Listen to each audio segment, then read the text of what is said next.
Awesome. Pleasure. Welcome. Thanks, man. Glad to have you at the studio. It's good to be here. And we've got Hoff's excited, I'm excited, so it's been a long time coming, eh? Absolutely. I think we've got so many similarities. I remember our friend Neil was like, hey, there's this dude, I think you guys would get along. And I was like, oh yeah, and then we get along. So we're a lover of family, our businesses, watches, cars, P. Johnson. You could say we're the same person. Yeah. But on the physio and chiro. So that's that yin and yang for what a lot of people will think anyway. So that's what we're going to explore and discover and see how everything comes to fruition and how our two philosophies may be similar or different and work as one.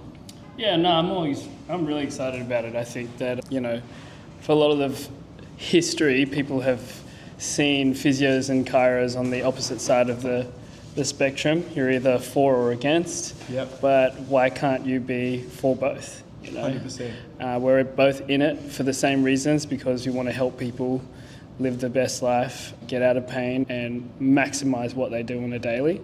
It's just different methodologies to get there. Yeah. It's not one is better than the other. They're just different, unique. And if we can see people for what they are, we're also different with different beliefs and different experiences, and what might work for one person may not work for somebody else. Yeah. So I'm really excited just to see how this all fits together, and hopefully a lot of other people get much out of it too. Yeah, I'm ready to explore some of the questions.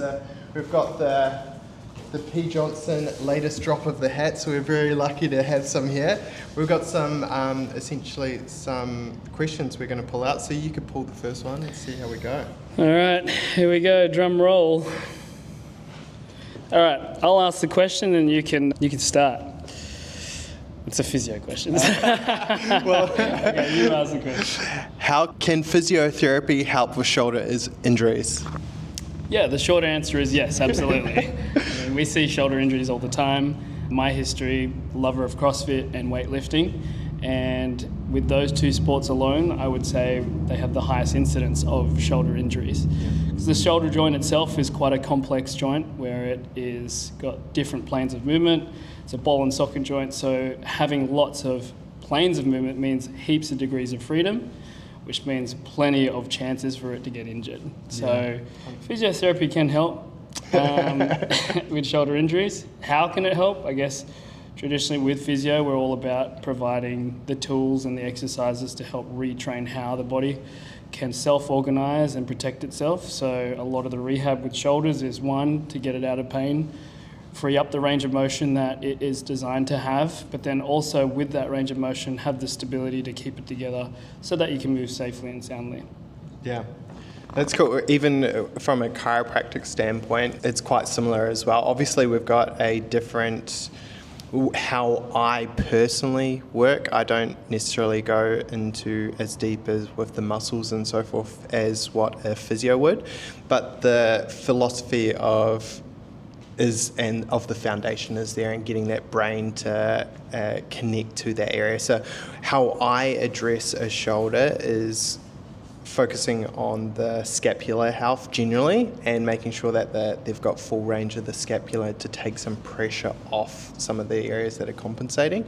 And obviously if it's particular injured joint or something, that's different sort of management, and that's generally where I'll look at the capacity of the shoulder, what it's doing, where the space of movement is, and then go from there in terms of Hoff's about to bark, so don't bark right now. And then seeing where the body can go with that. So generally I'll refer out once it goes beyond, once I've addressed those primary areas and go, okay, this is where this is at. And now if you want to go further and deeper, go see a physio. That's what I generally think of. Yeah, that's awesome. Real interesting. Obviously, being a chiro, I think, from my understanding, like most people would think that you're only working with the spine, but really you're working with everything, right? Yeah. And all the joints in the body, not just the one in the center. Yeah, exactly. So, good to know. Yeah, 100%. Should we go to the next one? Yeah, bro. You can choose now. Go for it. Exciting. Don't pick that one though. Okay. What are the causes of lower back pain? Where do I start? I think it's such a general question. The answers are numerous, really. Anything could cause lower back pain. Yeah. It could be your movement. It could be how you hold yourself throughout the day, even how you hold yourself when you're sleeping, sitting. Could be nutrition. Could be experience. Could be mindset behind pain. There's pain itself, regardless of whether it's lower back pain, shoulder pain, or knee pain, is multifactorial. And I feel like both of us see that through this lens of a biopsychosocial cultural lens, where it could be biological or biomechanical with the body, psychological with how you think about it, your past experiences and some of the trauma that your body has had previously, your social aspects, like what people say is pain and what you think is pain, and then culturally as well. You know, there are so many different ways to answer this question. But hard to say what one thing causes back pain. And there's just heaps. If I had to say one word, it comes down to stress. And stress can come to us from many different ways, and physical, chemical, emotional, and psychological stresses. And when from a spinal perspective, how I look at the capacity of the joint, it needs space and movement. And I'm not talking about bending forward, touching your toes type movement, I'm talking about that intersegmental joint movement. So generally when those two aspects will start to dysfunction when there's some aspect of stress, regardless of where it's from. The cause could be anything, and I've had some funny questions in the past where someone's just popped on and I've got, hey, what's this? And where does it come from? I'm like, who knows? Could be anything. Yeah, it could be anything. And even on a day-to-day, they're like, oh, I've done this and this. What caused it? I'm like, probably all of them. You just never know. And I think we want the one thing, right? Yeah. And most people would love for us to reduce it to one thing because it's easier to conceptualize. Yeah. But unfortunately, or fortunately, what we need to realize is the body is this dynamic, complex system that needs, and we need to respect it to provide this comprehensive answer to it. Yeah. It's not one or the other, it's many things. Yeah. And I would say one thing I admire a lot about Brain to Body is that like it is thinking about all those things. I still remember filling in your questionnaire as a first patient, got Izzy to help me out with a neck issue that I had previously, and like the questions you ask aren't just about the physical aspect of pain. It's everything. It's lifestyle, stress, it's sleep, recovery, nutrition, and I think the body deserves that type of attention. Yeah.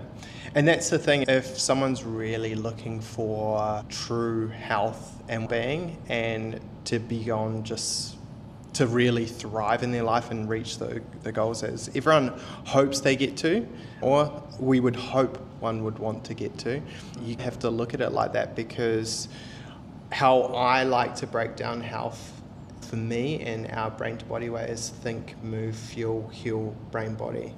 And there's not at any given point in time one that outranks all of them, because it's like a wave. And depending on the waves may be high at one point, low at another.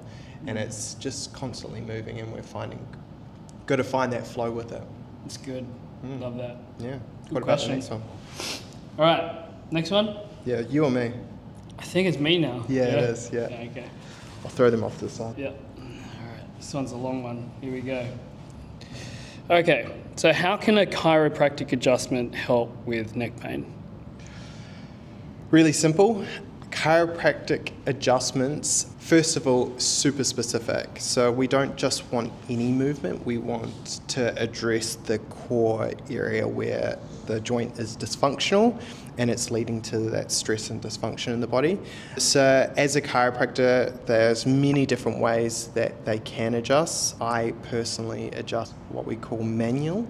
So that's where you'll hear the clicks, pops, and some people will even call them cracks. But the whole idea of that is to restore the functionality to that part of the body, but most importantly, so the brain can see it to influence your nervous system. So it's all about creating an environment where your body can heal itself, because I'm not healing you, the practitioner, the chiropractor's not healing you.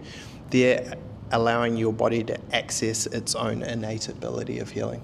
I love that, because I think the misconception is that getting cracked is going to be the be-all, end-all. Once you get cracked, you're healed for good and everything, you're done. But like you said, it just sets you up. It provides the environment and the constraints for you to then take that, acknowledge, hey, something's going on here. Because I can't ignore the fact that when I get my joints cracked and nipped, popped, whatever you want to call it, like I feel great. And so your body recognizes like something's changing, something's happening.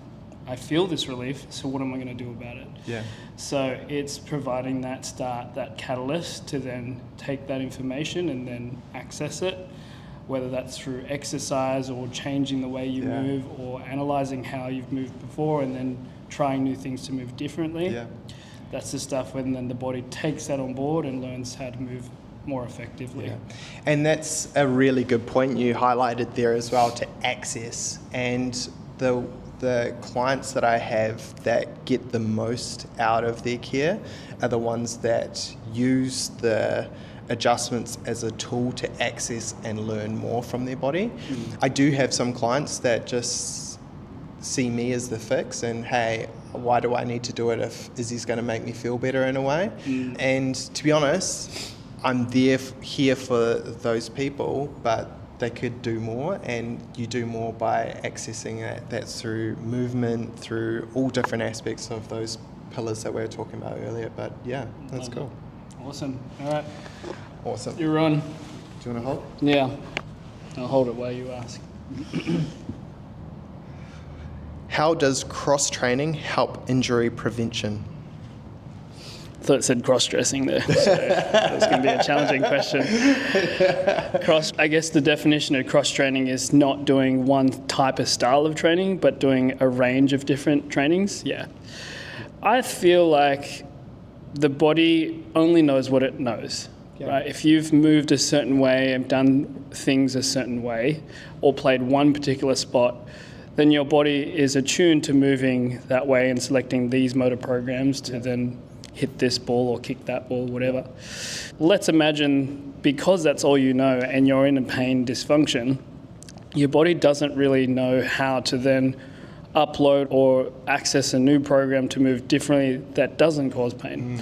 So by exposing yourself to other ways to move with different somatosensory experiences, to, let's say, running, which is highly aerobic and high impact, to something like cycling, which is low impact but still quite aerobic, to something like weight training, all those different exposures to those types of training can elicit some sort of response for the body to go, didn't realize that I could do that. I didn't realize that I could move that way or produce that amount of force. And so it finds a new pathway to move around pain. So I feel like cross-training is pretty important, and it's all just about developing range, exposure, and providing a different stimuli to elicit a change in the way you move. What about yourself? What do you think?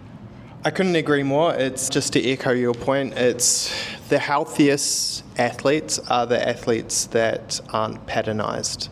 So, and it's all about shocking your body to learn a new pattern and expand that afference and that feedback back to the brain. So it's, you see it all the time. You walk down the street and that person's done a workout, the same workout for the past 20 years because their body has turned into that.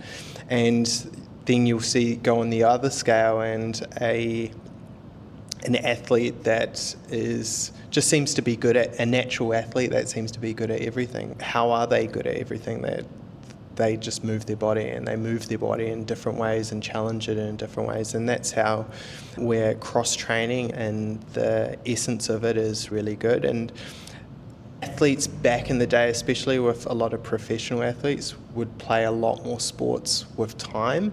And now with the essence of like major professionalism in sports and so forth, the younger athletes are sticking with the same sport year round, and which also highlights an issue that a lot of practitioners are also seeing as well in terms of really patternized chronic patterns in younger people than what we would normally see. That's something to be really aware of if you have kids, or to get them to play different sports for summer and winter and explore and do different things. Just because they're good at tennis doesn't mean they always have to do tennis. Challenge them in other ways as well. Yeah, I think for me, with the key concept of cross-training is this idea of variability. Yeah. And it's variability that provides the environment for good motor learning.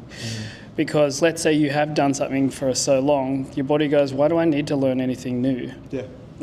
I don't have any new problems to solve. Yeah. This has worked for me for a long time, so what's the point? There's no challenge. There's no challenge. So variability offers that little bit of shock of, hey, something else is different here. I don't feel confident, so let's heighten this response to learn.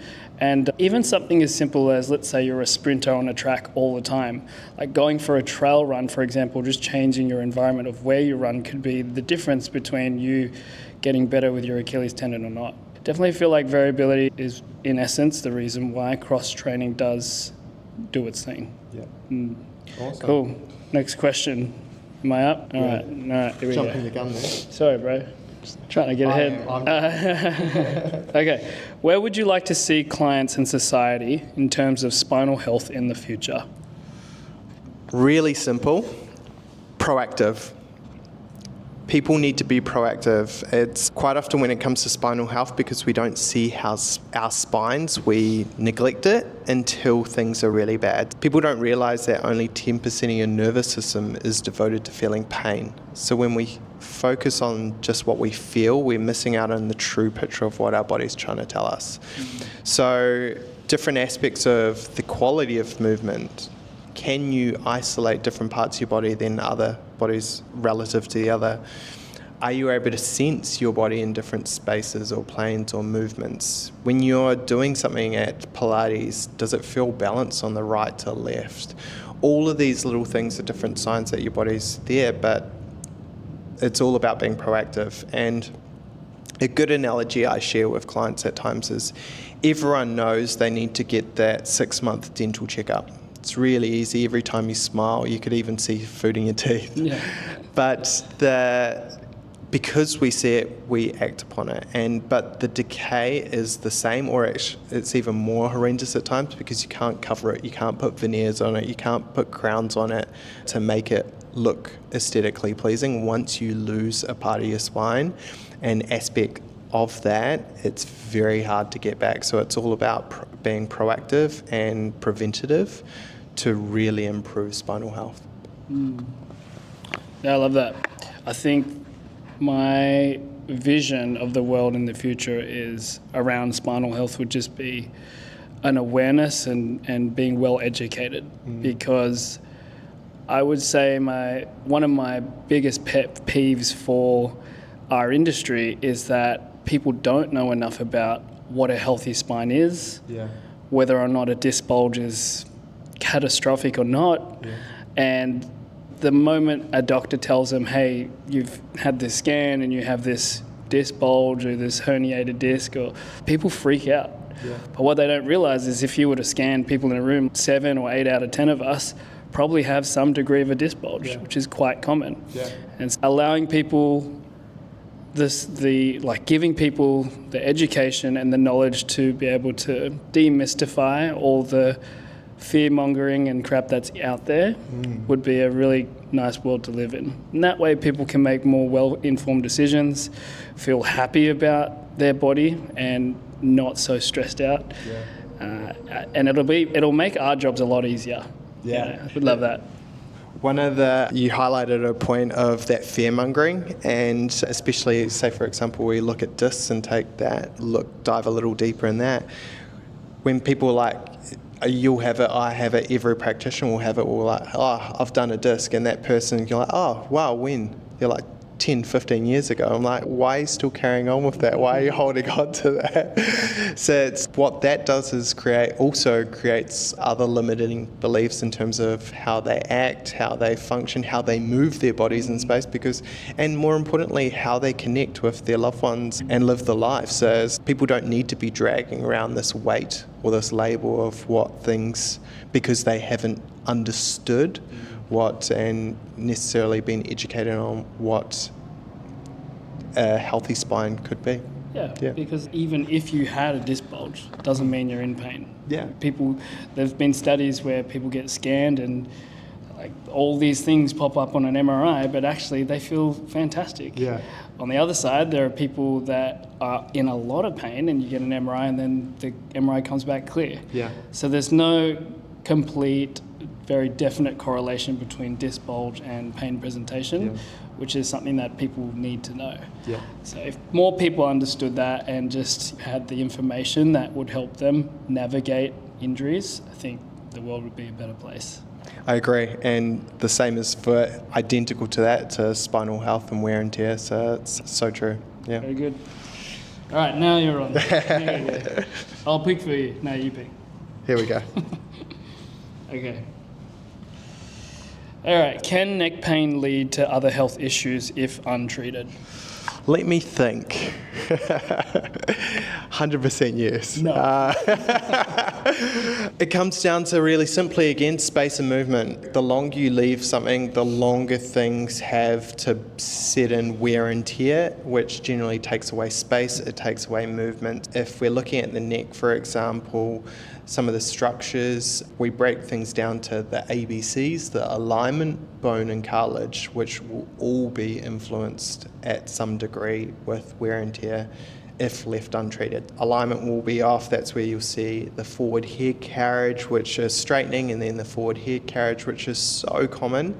It's not normal, but it's so common today. And then you'll see obviously the bone, you'll have encroachment and stenosis, which is essentially you'll have your holes for the nerves to pass through, and those holes, or the foramen we like to call it, will start to get smaller and smaller. The problem is the anatomy that's trying to pass through those structures are the same. It's got more people going through a bottleneck or more traffic. Here in Sydney, we're having some traffic issues every now and then, and the same amount of traffic is trying to go through a small space. We know what sort of problems that cause. We don't want that in our body. We need that space movement and go from there. Yeah. No, I've certainly seen how neck pain can be manifested elsewhere in the body, right? Both from a radicular point of view, where it's a nerve irritation and you're feeling sensations, this real typical pattern that the nerve innervates, or it might be a somatic referred pain from the neck, where how people have neck pain and experience headaches at the same time. And I guess it's not just the neck can cause issues elsewhere, but like anything in the body, any sort of pain presentation can cause issues elsewhere, because what we need to appreciate with the human body is it's, again, like all these different parts, they all relate together somehow and are passing information in real time to each other about the environment, the task, and what is happening with the body. And so the straight answer is yes, absolutely. The neck can cause issues elsewhere, but it doesn't always cause issues elsewhere. It may not be the cause of the issue that you're experiencing, and so that's where seeing someone like yourself or me or any sort of therapist is helpful, because we can then figure out, is there a relation between the two, or is there not so much of a relationship? There might be the source of your pain may be coming from somewhere else. Yeah. And how many times when you practice, you're like, the person's or the client or patient is, hey, but my issue's here, and you're like, yeah, but I've got to focus here. It's coming from here. Yeah. So many times. So it's people will be surprised how often that is, and it's not always the direct side of where you feel an issue is the issue. Yeah, that's probably the most challenging thing, right? Because pain is a frustrating experience. No one wants to be in pain, but often it's the consequence of something else. And as practitioners, we can't ignore someone's pain. It's probably the worst thing you can do. But acknowledging it, embracing it, and then helping people make sense of it is really important. But we got to get to the root. Otherwise, this thing's going to happen again and again.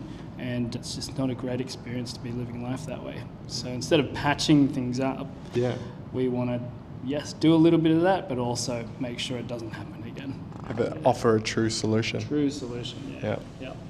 Good. All right, is it me? Yeah. Okay, here we go. Is it normal or acceptable to have back pain during any stage of life? Normal or acceptable to have back pain during any stage of life? Is it normal? It's common. It's not, I wouldn't say it's normal. It shouldn't be normal. Back pain shouldn't be normal. Just like if you've got a pain in your ear, would you go, hey, that's normal? You'd probably freak out. Just because we sit down all day, we add a lot. Life today is so stressful relative to even 100 years ago. So just because our lives are more stressed, our bodies are more stressed, doesn't mean that stress is normal. And back pain, yes, there's certain times that you would expect pain to be normal, and if I'm giving an example, it would be pregnancy.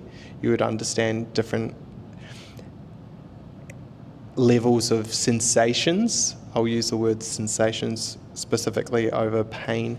Quite common as the nervous system is trying to learn its new environment at times can be normal, but in general day to day, it's not normal to walk around with back pain or bodily pains, just as you wouldn't walk around and ignore an ear pain.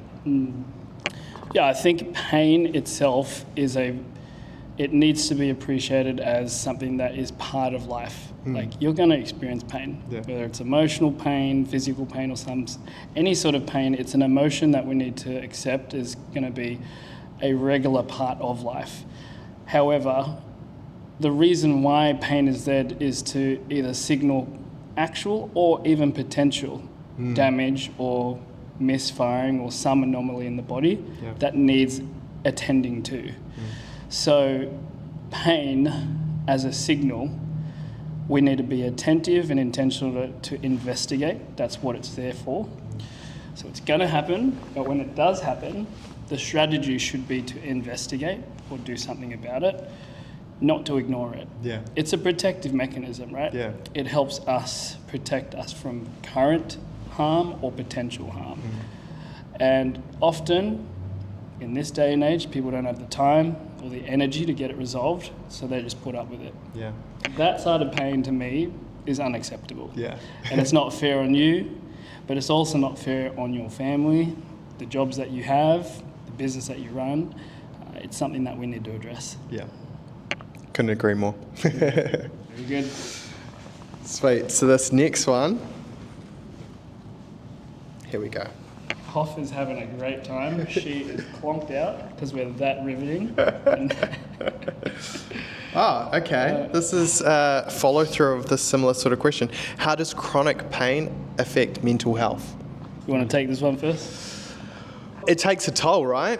Chronic pain, it's just never ending. It's constantly there, and it's tough. It's tough for the people suffering from it. It's tough for the people that are also family members and friends for those people. It's tough for the practitioners that are working in the team that are working there, because everyone wants them to go beyond that level of pain. So, of course, that toughness will essentially chip away at mental health, and it can negatively impact that.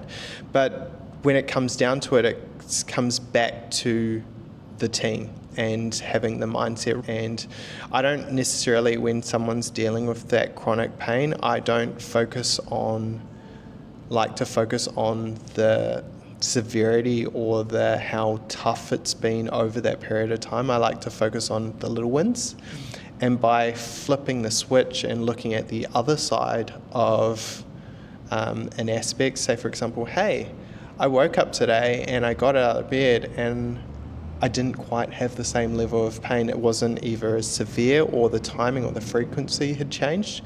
So I like to look at the lens from that aspect. And for someone with chronic pain, that can actually be a massive win and help improve the mental state moving forward for many different people. But at the end of the day, everyone's different.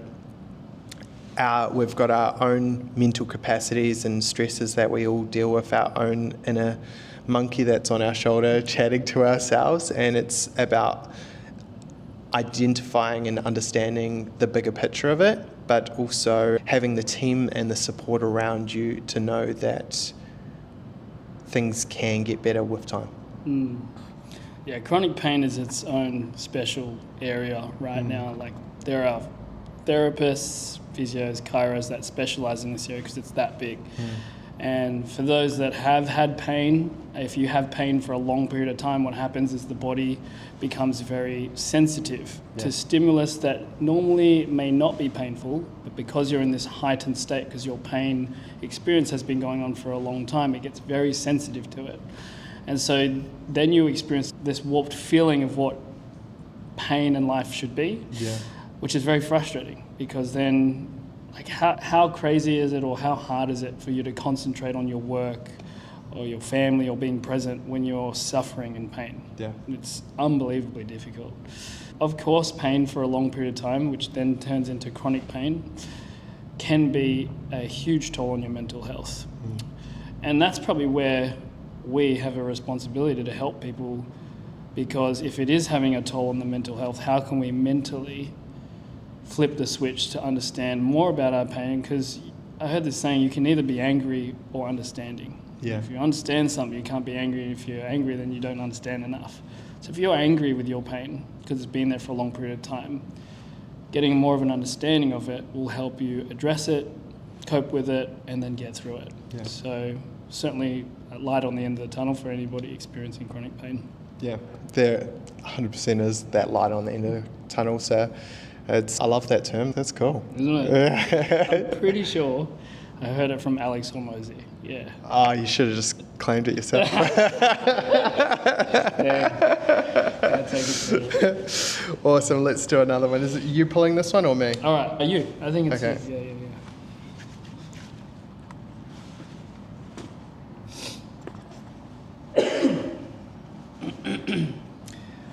Oh, it's all about the mental health question. So how can mental health impact physical recovery from sports injuries?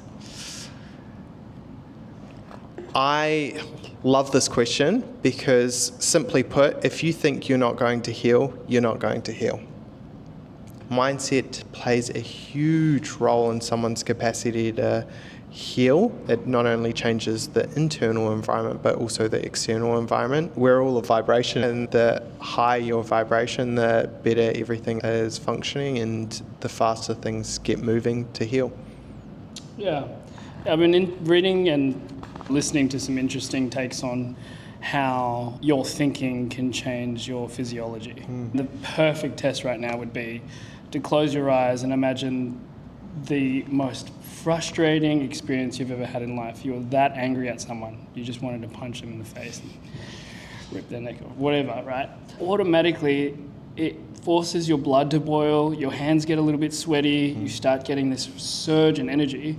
If your thoughts can do that to your body just like that, imagine the type of thoughts that can also then stimulate healing. To feel and to think and to see and to smell and all those sorts of things. If you start imagining you in the future as to how you're experiencing this pain or injury, you start living in that state, your body's going to follow suit.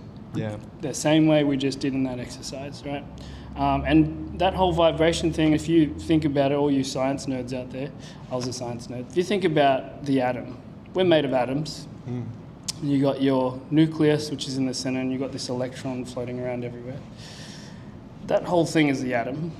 If 99, and that only accounts for maybe 0.01% of the whole atom, is the particle nature of the nucleus and the electron, which means that 99.9% of you is energy. That field that it bounces around in, that's all energy. If you're made up of atoms, you're made up of energy. You're a big ball of energy.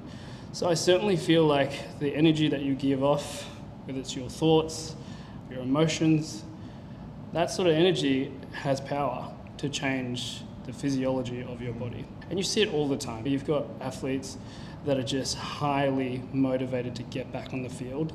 And you look at even ACL guys, right? Like people who injure their ACLs, they do questionnaires to distinguish the copers from the non-copers. The copers are highly confident, I'm going to get back, I'm not scared to move. I'm like, these are the guys that are going to do well. And that's based on data. That's all a mindset thing. Yeah. So I certainly feel like your mindset can play a huge part in your pain experience, but also in stimulating a faster recovery. Are you familiar with Dr. Bruce Lipton? No, I wish I was. Amazing stuff on epigenetics. Yeah. I was lucky enough to be taught by him at the New Zealand College of Chiropractic. Cool. And there's another really famous chiropractor. A lot of people don't realise he's a chiropractor, but Dr. Joe Dispenza. Oh, yeah. Breaking the habit of being yourself. Yeah, and it's all the same sort of stuff that we've probably all read and learnt, and as practitioners constantly studying and learning. For clients, so important to understand this stuff and build your own mental resilience and fortitude and understanding of how your mind works, because that will change how your body heals and interacts with the environment externally, but more importantly internally, because that's the driver for what changes the world around you. Very good. Next one. All right, here we go. Oh, there's 3 now. All right, really long one. Does posture matter? I love this question. I've got it on my A-frame out the front. Posture does matter. The key point is it comes back to efficiency, and your posture will give a snapshot or a window of how your body is efficient in space. I'm writing a book on posture at the moment, and it's not about having perfect posture. It's not about forcing posture. You want posture to work with you and for you, but generally a lot of the very C-shaped spines that we see today, spines that are very inefficient at moving and get stuck to the states and the movement pattern. Does posture matter? Yes. Really great example is, let's hunch over, take a deep breath in, see the capacity of what we got. It's not much. Sit up, take a breath now. Real simple. Within a half a second, you got more breath there. Posture does matter. Just your breath alone, how it influences your body everywhere. It's every single cell could be affected just by your posture alone. When people say to me, yeah, but my posture's not that big of a deal, I don't really care, I don't think it's that important, I'm like, we are missing something that could be definitely improved, because it's not about having perfect posture, but it's about having efficient posture that you have the ability to move into and out of when you need it most. Yeah, I'm so glad you said that, because we might have had a bit of a punch on. No, I don't think. Remember, I do jiu-jitsu. Yeah, I don't punch. That's where I got the upper hand. Perfect posture. I totally agree. I just don't think it even exists. It's just too idealistic, right? Yeah. And because we're all so different, your anatomy, the amount of range you have in your shoulder, your thoracic, it's always going to be different. And there is no perfect posture. And what is perfect posture for a flat surface is not perfect posture for a surface that's uneven, or if you're on a slant. We have this saying, and you can use this in your book, just make sure you credit us, it's your best posture is your next posture. Yeah. And so it's not about having this idealistic one way to be sitting, standing, but having a range of postures that you can move from one to the other or transition to, that you can then call upon depending on the situation, the environment, or the demands that your body needs to be able to stay upright, be effective in your sport, etc. Posture does matter. Imagine